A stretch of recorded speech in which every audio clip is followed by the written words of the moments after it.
Hi friends, welcome to jeevethaas Agam. இன்னைக்கு வீடியோல உருளைக்கிழங்கு வறுவல் தான் நம்ம எப்படி செய்யலாம்னு பார்க்க போறோம்.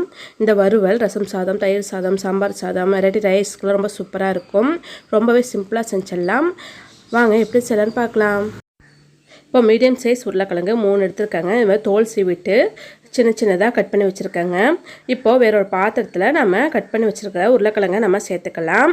இப்போ இந்த உருளைக்கிழங்கு கூடவே நான் 2 தக்காளி சேர்த்திருக்கேங்க. நான் மீடியம் சைஸ் தக்காளினால 2 சேர்த்திருக்கேன். பெரிய தக்காளினா 1 போதும். அதை சேர்த்துட்டு நல்லா உருளைக்கிழங்குலாம் முழுகும் வரைக்கும் நம்ம தண்ணி சேர்த்துக்கலாங்க. இப்போ ஸ்டவ் ஆன் பண்ணிட்டு அந்த உருளைக்கிழங்கை நம்ம ஸ்டவ்ல வச்சுக்கலாம். அந்த உருளைக்கிழங்குலாம் கொஞ்சம் வெந்து வரணும். அது வரைக்கும் நம்ம வெயிட் பண்ணிக்கலாங்க. நல்லா கொதிச்சிருச்சு. இந்த தக்காளியோட தோல்லாம் நல்லா வெடிச்சிருச்சு பாருங்க. இப்போ இந்த ஸ்டேஜ்ல நம்ம ஸ்டவ் ஆஃப் பண்ணிக்கலாம். நம்ம உருளைக்கிழங்கு எடுத்து சும்மா ஒன்று லைட்டா நம்ம அமுத்தி பார்த்தா தெரியும்.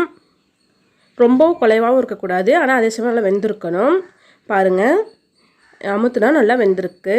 இந்த ஸ்டேஜில் நம்ம ஸ்டவ் ஆஃப் பண்ணிக்கலாம். இப்போ நம்ம தக்காளி தனியாக எடுத்து வச்சுட்டு நம்ம உருளைக்கிழங்கை நம்ம ஆற வச்சு எடுத்துக்கலாங்க. இப்போ தக்காளி நல்லா ஆறிடுச்சுங்க. இப்போ மிக்ஸி ஜாரில் நம்ம வேக வச்சுருக்கோம்ல அந்த தக்காளி சேர்த்துக்கலாம்.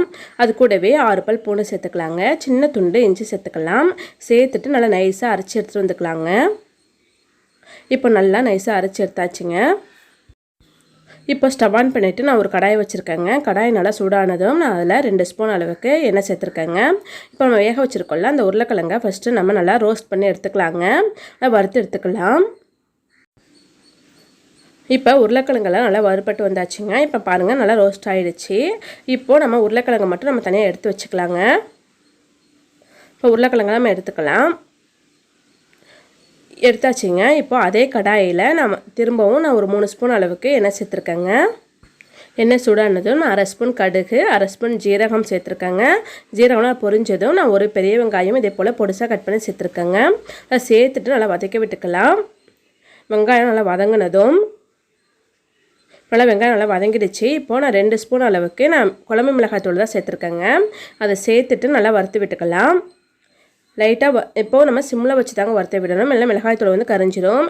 வறுத்து விட்ட பிறகு நான் 1/2 ஸ்பூன் அளவுக்கு நான் கரம் மசாலா சேர்த்து அதையும் நல்லா மிக்ஸ் பண்ணி நல்லா வறுத்து விட்டுக்கலாம். இப்போ நம்ம அரைச்சி வச்சுருக்கோம்ல அந்த தக்காளி பேஸ்ட் அதை நம்ம சேர்த்துக்கலாம். அதை சேர்த்துட்டு நல்லா மிக்ஸ் பண்ணி நல்லா கலந்து விட்டுக்கலாங்க. இப்போ பார்த்தீங்கன்னா அந்த தக்காளி பேஸ்ட்டெல்லாம் கொதிச்சிருச்சு. இப்போ நம்ம தேவையான அளவு உப்பு சேர்த்துக்கலாம்.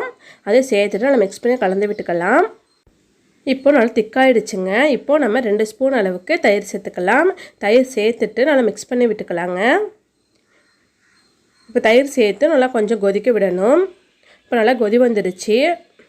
இப்போ நம்ம ஏற்கனவே ரோஸ்ட் பண்ணி வச்சுருக்கோம்ல அந்த உருளைக்கிழங்கு நம்ம சேர்த்துக்க போகிறோங்க. இப்போ உருளைக்கிழங்குலாம் சேர்த்து நல்லா மிக்ஸ் பண்ணி நல்லா கலந்து விட்டுக்கலாங்க. இப்போ கொஞ்சமாக நம்ம தண்ணி சேர்த்துட்டு திரும்பவும் நல்லா மிக்ஸ் பண்ணி அது நல்லா திக்காகிற வரைக்கும் நல்லா கொதிக்க விடலாம். இப்போ பாருங்கள் நமக்கு நல்லா திக்காயிடுச்சு. இதே போல் நம்ம தண்ணியெல்லாம் வற்றும் வரைக்கும் நல்லா திக்காகிற வரைக்கும் நல்லா கொதிக்க விட்டுக்கலாங்க.